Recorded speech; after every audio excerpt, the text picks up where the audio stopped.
Mari makan ni pepper lunch sebelum balik ke Kota Baru. Nak makan sini.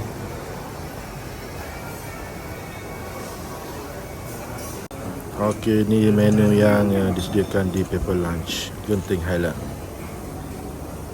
Harga dia agak biasalah, standard harga pepper lunch.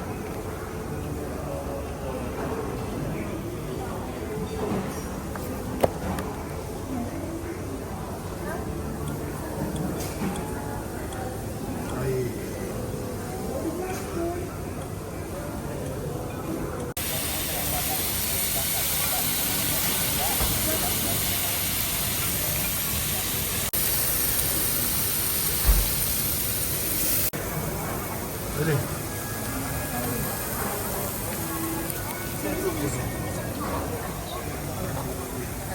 Ayo berapa ya?